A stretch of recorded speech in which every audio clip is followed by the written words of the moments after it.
Chemistry मास्टरचा सगळ्यांना नमस्कार. आपण थर्मोडायनॅमिक्सचा आता 65 नंबरचा प्रॉब्लेम बघतोय आणि हा प्रॉब्लेम हेस लॉवर डिपेंड आहे. हा जो प्रॉब्लेम आहे तो हेस लॉच्या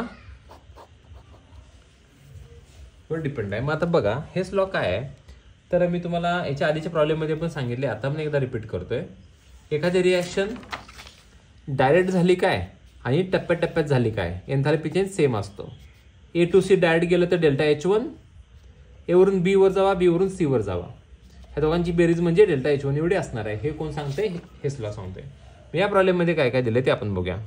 तर पहिली रिॲक्शन आहे बघा, कोणती रिॲक्शन आहे? P plus 5/2 Cl2 gives direct काय त्यांनी केलाय PCl5 तयार केलाय.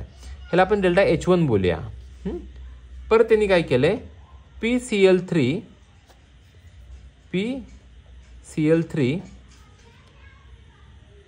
प्लस Cl2 गिव्स PCl5 तयार केलाय. PCl5 तयार झालाय.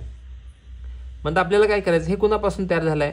तर P प्लस 3/2 Cl2. म्हणजेच काय केलं आपण? तर समजा आता आपण असं विचार करूया की हे समजा सांगली आहे, हे आपण सांगलीमध्ये आता SANGL आहे, सांगलीमधून डायरेक्ट जर मुंबईला जायचं आहे तर त्यावेळेला डेल्टा H1 असं कन्सिडर करूया. आता आपलं काय ठरलं? हे सांगली ठरले ना, हे पुणे आहे समजा, हे काय आहे? पुणे.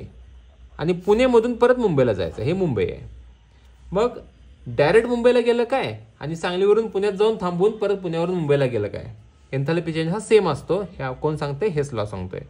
मग हा डेल्टा H1 कन्सिडर करूया, याला डेल्टा H2 कन्सिडर करूया, याला डेल्टा H3 कन्सिडर करूया. फॉर्म्युला काय होता आपला? Delta H1 is equals to delta H2 plus delta H3 हा फॉर्म्युला तयार झाला according to the Hess law.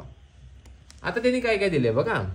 तर आपण याला बोलूया डायरेक्ट PCl5 ला काय बोलूया आपण? डेल्टा H1 बोलूया. याला डेल्टा H1, हा डेल्टा H1 आहे आणि हा डेल्टा H3 आहे बघा, हा डेल्टा H3 आहे बघा, हा डेल्टा H3 आपण कन्सिडर केलाय. आणि काय काढायचं आहे? एन्थाल्पी फॉर्मेशन PCl3, म्हणजे याचा डेल्टा हे काढायचा, म्हणजे डेल्टा H2 काढायचा आहे. डेल्टा H2 जर काढायचा असेल तर काय करावं लागेल आपल्याला? तर डेल्टा H1 मधून हा डेल्टा H3 मायनस करावा लागेल. डेल्टा H1 किती आहे? तर -174.475 आहे. परत मायनस हा किती आहे? 141.42. मायनस प्लस झाला. मग 174 मधून 141 वजा केले तर किती आलं? तर वजा 33.055 किलो जूल हा डेल्टा H2 आला. म्हणजेच हा डेल्टा H2 जो काढलाय तुम्ही, हा डेल्टा H2 हा फॉर्मेशन ऑफ PCl3 चा आहे, म्हणजे इथून इथेपर्यंत जायचं आहे. हा डेल्टा H2 तुम्ही कॅल्क्युलेट केला. थँक्यू.